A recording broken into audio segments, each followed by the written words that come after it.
இந்த வீடியோ பார்த்துட்டு இருக்க எல்லாருக்குமே இந்த விஜய் அபிஷேக்கோட ஒரு ஸ்ட்ராங்கான வணக்கத்தை சொல்லிடுறேன். நம்ம எப்பவுமே ஒரு ஸ்டோரி சொல்லிட்டு இருக்கோம்ல. இன்னைக்கு எதை பற்றி பேச போகிறோம் அப்படின்னா 2026 எலெக்ஷன். ஆமாம், ஏன்னா எலெக்ஷன் முடிகிற வரைக்கும் நான் டெய்லி வந்து ஒரு பொலிட்டிக்கல் ஸ்டோரியாக சொல்லிடுவேன். இப்போ 2026 வரப்போகுது அப்படின்றதுனால எல்லா கட்சியிலும் இருந்துமே அந்தந்த வேலையை வந்து பயங்கரமாக பக்காவாக பண்ணிகிட்டு இருக்காங்க அப்படின்னே சொல்லலாம். இப்போ அந்த லெவலில் தான் இப்போ ஒரு கிரிக்கெட் மேட்ச் ஆடுறோம் அப்படின்னா, இப்போ நம்ம சிஎஸ்கேவே வச்சுக்கோங்களேன். அதில் வந்து யாருக்காக நம்ம பார்ப்போம்? தோனி கடைசியாக வந்து மேட்சை வின் பண்ணி கொடுப்பாரு அப்படின்ற ஒரு எண்ணம் நம்ம எல்லாருக்குமே இருக்கும். அந்த மாதிரி தான் இப்போ இந்த எலெக்ஷனுக்கு இன்னும் 6 மாதம் இருக்கா. இந்த 6 மாதத்தில் வின் பண்ண வைக்கிறதுக்காக பக்கா பிளானோட வந்திருக்கிற ஒரு தலைவர் தான் எடப்பாடி பழனிசாமி அவர்கள். என்னது அவர் என்ன பண்ணுறாரு அப்படின்னு சொல்லி நீங்கள் ஷாக்காக கேட்குறீங்களா? இதே ஷாக்கோட தான் இந்த ஆர்டிக்கலையும் நான் பார்த்தேன். என்ன அப்படின்னா, ஒரு எப்படி சொல்கிறது அப்படின்னா, இந்த 2026 நம்ம ஜெயிச்சே ஆகணும் அப்படின்றதுக்கு ஒரு பக்கா பிளானோட ஒரு புதிய முயற்சியில் இறங்கியிருக்காரு. அது என்ன அப்படின்றது தான் இந்த வீடியோ நம்ம ஃபுல்லாக பேச போகிறோம். ஸோ அதை பற்றி நீங்கள் தெரிஞ்சுக்க அப்படின்னா இந்த வீடியோ ஃபுல்லாக பாருங்கள். நான் உங்கள் விஜய் அபிஷேக், இது நம்ம ஜெம் டிவி.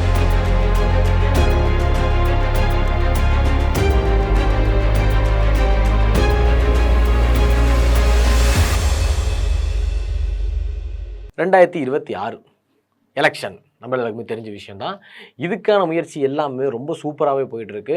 ஏடிஎம்கேவாக இருக்கட்டும், டிஎம்கேவாக இருக்கட்டும், டிவிகேவாக இருக்கட்டும், ஏன் நாம் தமிழ் கட்சி என்டிகேவாக இருக்கட்டும், எல்லாருமே வந்து பக்காவான ஒரு ஃபோர்ஸில் போயிட்டுருக்காங்க. இதை வந்து நம்ம வழக்கம் போல தான் நம்ம தமிழ்நாடு அப்படின்னு எடுத்துக்கிட்டோம்லே ஒன்று டிஎம்கே இல்லொன்று ஏடிஎம்கே, அவங்க 2 பேர் மட்டும்தான் எப்போவுமே ஆட்சி பண்ணிகிட்டு இருக்காங்க. அது மட்டும் இல்லாமல் இப்போ வந்து நம்ம ஒரு கட்சி ஜெயிக்கிறதுக்கு வந்து என்னென்னா முக்கியம் அப்படின்னு பார்க்குறத விட இந்த ஒன்று இருந்தாலே போதும் அப்படின்றது தான் என்ன விஷயம். என்ன அப்படின்னா கூட்டணியில் வந்து நம்ம ரொம்பவே ஸ்ட்ராங்காக இருக்கணும் அப்படின்றதான் ஒரு முக்கியமான விஷயம். நம்ம டிஎம்கே வந்து பார்த்தோம் அப்படின்னா ஏற்கனவே இங்கே கூட்டணியில் வந்து பயங்கர ஸ்ட்ராங்காக இருக்கிறாங்க. இப்போ ஏடிஎம்கே வந்து பார்த்தோம் அப்படின்னா இப்போ தான் கூட்டணி சேர்ந்துட்டு இருக்காங்க. அதாவது முன்னாடி பழைய மாதிரி வந்து நம்ம பிஜேபியோட இணைஞ்சிருக்காங்க. இப்போ தேமுதிக, மாமக அவங்க வந்து இணைய போகிறதா ஒரு சில தகவல் எல்லாமே வந்துட்டு இருக்கு. சேர்ந்துட்டாங்க அப்படின்னா ஓரளவு ஸ்ட்ராங்காகவே இருக்கும். இருந்தாலும் நம்ம அதிமுக வந்து இந்த வாட்டி ஆட்சியை பிடிக்கணும் அப்படின்னா அது வந்து திரு எடப்பாடி பழனிசாமி அவர்கள் கையில் தான் இருக்குது. பொதுச் செயலாளர் எடப்பாடி பழனிசாமி அவர்கள் கையில். ஏன்னா அவர் கையில் என்ன இருக்குது அப்படின்னா என் கையில் இல்லை, அவர் கையில் என்ன இருக்குது அப்படின்னு பார்த்தோம் அப்படின்னா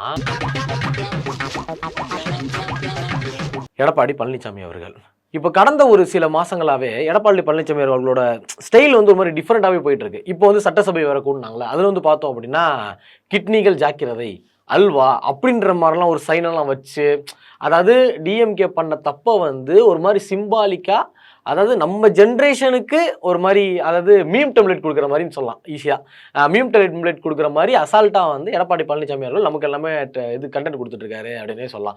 அந்த மாதிரி இன்டெரக்டாவோ இல்லை ஓப்பனாவோ, அதாவது அங்கே இருக்கிறவங்க நல்லா ஓப்பனாகவே தெரியும். ஏன்னா கிட்னி திருட்டு எங்கேருந்து நடக்குது அப்படின்ற விஷயம் உங்களுக்கு தெரியும். ஸோ அந்த கிட்னிகள் ஜாக்கிரதை அப்படின்ற மாதிரிலாம் போட்டு ஒரு மாதிரி ஹியூமரஸாக வந்து கொண்டு போயிட்டுருக்காரு அப்படின்னே சொல்லலாம். அது மட்டும் இல்லாமல் 6 மாதம் தான் இருக்குல்ல.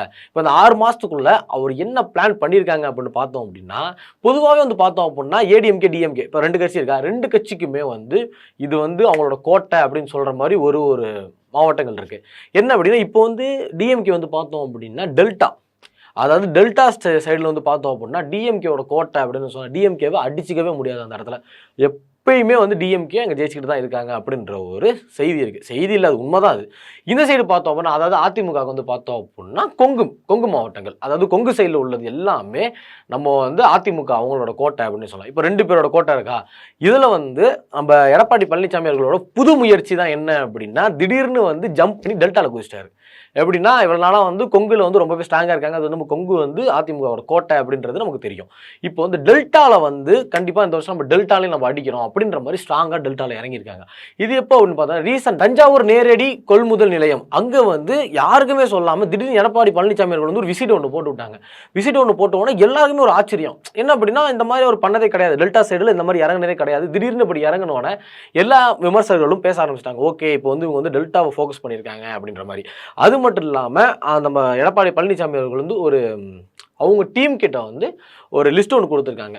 அதாவது ஒரு ஸ்டேட்மெண்ட் எல்லாமே எடுத்திருப்பாங்க, ஸ்டேட்மெண்ட் லிஸ்ட் கொடுத்துருக்காங்க. அதில் என்ன அப்படின்னா, இது வரைக்கும் அதிமுக திமுக 2 பேருமே வந்து அந்த டெல்டா சைடு நிற்கிற இடத்துல என்ற அளவில் தான் வந்து நம்ம அதிமுக வந்து தோல்வி அடைஞ்சிருக்காங்க. அதாவது கொஞ்சமாக தான் தோல்வி அடைஞ்சிருக்காங்க. எப்படின்னா ஒரு அப்ராக்சிமேட்லி எவ்வளோ சொல்லியிருக்காங்க அப்படின்னா 3000 ஓட்டு வித்தியாசத்தில் தான் வந்து ஜெயிச்சிருக்காங்க. எங்கே அப்படின்னு பார்த்தோன்னா நாகை, தஞ்சாவூர், மயிலாடுதுறை, அதுக்கப்புறம் பார்த்தோம்னா பூம்புகார், இந்த ஏரியாலாம் வந்து பார்த்தோம் வெறும் 3000 ஓட்டு வித்தியாசத்தில் வந்து திமுக ஜெயிச்சிருக்காங்க அதிமுகவோட. இந்த ஸ்டேட்மெண்ட் அவங்க பார்த்ததுக்கப்புறம் ஓகே நம்ம வந்து கன்ஃபார்மாக நம்ம டெல்டாவில் ஃபோக்கஸ் பண்ணலாம் அப்படின்னு ஒரு முடிவு எடுத்துருக்காங்க. டெல்டா அப்படின்னு பார்த்தோம் அப்படின்னா என்னென்ன இருக்குது அப்படின்னா திருச்சி, தஞ்சாவூர், அதுக்கப்புறம் பார்த்தோம் அப்படின்னா நாகை மாவட்டம், அதுக்கப்புறம் திருவாரூர் மாவட்டம், அதுக்கப்புறம் மயிலாடுதுறை அப்படின்னு சொல்லி டெல்டா ஓரமாக இருக்கிற எல்லாத்துக்குமே இனிமேல் இந்த 6 மாதத்தில் பிரச்சாரம் ஒரு படு பயங்கரமாக போயிட்டுருக்கோம் அப்படின்னு சொல்லியிருக்காங்க. அதே மாதிரி நீங்கள் வந்து டெல்டாவை தூக்கணும் நாங்கள் சும்மா இருப்போமா அப்படின்ற மாதிரி டிஎம்கே என்ன பண்ணியிருக்காங்க அப்படின்னா கொங்கு மண்டலத்தை வந்து இப்போ ஃபோக்கஸ் பண்ண வச்சுருக்காங்க. கொங்கு மாவட்டங்கள்னா ஈரோடு, கோயம்புத்தூர், திருப்பூர், சேலம் இந்த மாவட்டங்கள் எல்லாத்துலேயுமே நம்ம இந்த வாட்டி கண்டிப்பாக ஆட்சியை பிடிக்கிறோம் அப்படின்னு வந்து நம்ம டிஎம்கே சைடில் இருந்து மு.க. ஸ்டாலின் அவர்கள் வந்து ஒரு முடிவு ஒன்று எடுத்திருக்காங்க. அது யாரோட இதில் செந்தில் பாலாஜி இவரோட தலைமையில் தான் வந்து இந்த ஸ்கீம் வந்து போயிட்டு இருக்கு, இந்த ப்ராசஸ் வந்து போயிட்டு இருக்கு. இப்போ இவர் வந்து டெல்டாவில் வந்து அதிமுக கொடியை நடுறேன் அப்படின்னு இவர் சொல்லியிருக்காரு. நீ மட்டும் என் இடத்துல நட்டா நான் சும்மா இருப்பானான்னு சொல்லிட்டு நம்ம திமுகல இருந்து நேராக போய் கொங்கு மாவட்டங்களில் வந்து அவங்க கொடியை நடணும் அப்படின்னு சொல்லி இது பண்ணிட்டு இருக்காங்க. ஆனால் வந்து 2 பேருமே வந்து இந்த மாதிரி டிஃப்ரெண்டாக யோசிச்சிருக்காங்க அப்படின்னு சொல்லலாம். அதான் யோசிச்சது வந்து ஃபுல்லாகவே வந்து எடப்பாடி ஐயா தான் வந்து டெல்டாவில் நம்ம வந்து கால் பதிச்சே ஆகணும் அப்படின்ற ஒரு ஐடியாவில் இப்போ வந்து அவங்க டெல்டா சைடு போயிருக்காங்க. இப்போ இவங்க வந்து கொங்கு சைடு போயிருக்காங்கன்னு வச்சுக்கோங்களேன். ஆனால் இதில் ஒரு முக்கியமான ப்ளஸ் பாயிண்ட் என்ன அப்படின்னு பார்த்தோம் அப்படின்னா தாவேகா தலைவர் விஜய் இந்த கரூர் சம்பவத்துக்கு அப்புறம் வந்து எந்த ஒரு பிரச்சாரமே பண்ணலை அப்படின்றது நம்ம ஏடிஎம்கேக்கு வந்து ஒரு பெரிய ப்ளஸ்ஸாக இருக்கும். ஏன் அப்படின்னா ஒரு பிரச்சாரம் ஏன்னா எப்படி சொல்கிறதுனா ஒரு போட்டியில் ஒருத்தன் காலிடா அப்படின்ற மாதிரி அவங்க அமைதியாக இருக்க இங்கே வந்து எடப்பாடி ஐயா வந்து அவரோட செல்வாக்கு வந்து அதிகமாகிட்டே இருக்கு அப்படின்னு சொல்லலாம். இவரோட பிரச்சாரம் ரொம்ப நீட்டாகவும் ரொம்ப சுகராகவும் போயிட்டு இருக்கு அப்படின்ற ஒரு பேச்சுமே நல்லா போயிட்டு இருக்கு. அது மட்டும் இல்லாமல் இப்போ அந்த டிவிகேன்ற கட்சி வந்து பிரச்சாரத்தில் இல்லாதனால இப்போ வந்து அதிமுக ரொம்பவே ஃபாஸ்ட்டாக போயிட்டு இருக்காங்க அப்படின்னு சொல்லலாம். என்னதான் இருந்தாலும் எப்படியும் டிவிகே வந்து அதிமுகவோட கூட்டணி போட போகுது அப்படின்றது ஓரளவு கன்ஃபார்ம் ஆயிருக்கு. அப்படி ஆனாலும் வந்து கண்டிப்பாக டிவிகே வந்து அதிமுக இணைஞ்சிச்சு அப்படின்னா ஒரு பெரிய பயங்கரமான ஒரு கூட்டணியாக இருக்கும். கண்டிப்பாக ஜெயிக்கிறதுக்கு அதிகமாகவே வாய்ப்பு இருக்கு. இப்போ வந்து பார்த்தோம் அப்படின்னா இப்போ எடப்பாடி ஐயா அவர் வந்து எடுத்திருக்கிற முடிவு, அதாவது இந்த டெல்டா சைடு வந்து நம்ம கண்டிப்பாக ஃபோக்கஸ் பண்ணி ஜெயிச்சே ஆகணும் அப்படின்ற முடிவு. இப்போ அதாவது கொங்கு மாவட்டங்களை பார்த்தோம் அப்படின்னா அங்கே வந்து கண்டிப்பாக வந்து அதிமுகவோட கோட்டை தான் சொல்லலாம். அங்கே வந்து ஜெயிக்கிறதுக்கு வந்து ரொம்பவே கஷ்டம் அப்படின்னா. ஆனால் வந்து அவங்க விட்ட அந்த டீட்டெயில்ஸில் அவங்க விட்ட அந்த ஸ்டேட்மெண்ட் படி பார்த்தோம் அப்படின்னா வெறும் 3000 ஓட்டு வித்தியாசத்தில் தான் வந்து திமுக வந்து அதிமுகவை ஜெயிச்சிருக்காங்க. கண்டிப்பாக இன்னும் ஃபோக்கஸ் பண்ணாங்க அப்படின்னா கண்டிப்பாக டெல்டா சைடும் அதிமுக வந்து அவங்க கொடியை நடுறது ரொம்பவே சுலபமாக நடக்கும் அப்படின்றத நான் நினைக்கிறேன். சரி ஓகே, நான் நினைக்கிறத விட்டுடலாம். நீங்கள் என்ன நினைக்கிறீங்க? இந்த மாதிரி ஒரு ஸ்டேட்மெண்ட் வந்து இப்போ வெளியே வந்திருக்கு. அதிமுக வந்து இப்போ டோட்டலாக டெல்டா சைடு வந்து ஃபுல்லாகவே ட்ராவல் பண்ண போகிறாங்க, டெல்டா சைடு ஃபுல்லாக பிரச்சாரம் பண்ண போகிறேன் அப்படின்னு சொல்லியிருக்காங்க. ஓகே, அதாவது டெல்டா சைடு இப்போ பிரச்சாரம் பண்ண போகிறாங்கல்ல, இப்போ ஓகே நான் உங்கள்கிட்ட கேட்குறேன் என்ன அப்படின்னா இப்போ அதிமுக இப்படி ஒரு முடிவு எடுத்திருக்காங்க, இதனால அதிமுக செல்வாக்கு அதிகமாகுமா? அதிமுக நீ ஓட்டு போடுவீங்களா மாட்டீங்களா? இந்த 2026 எலெக்ஷனில் யார் ஜெயிப்பா நீங்கள் நினைக்கிறீங்க அப்படின்றத மறக்காம கமெண்ட்ஸில் கமெண்ட் பண்ணிட்டு போங்க. இந்த மாதிரியான இன்ஃபர்மேஷன் நீங்கள் தெரிஞ்சுக்கணும் அப்படின்னா மறக்காம ஜெம் டிவியை சப்ஸ்கிரைப் பண்ணுங்கள். Signing off Vijay Abhishek.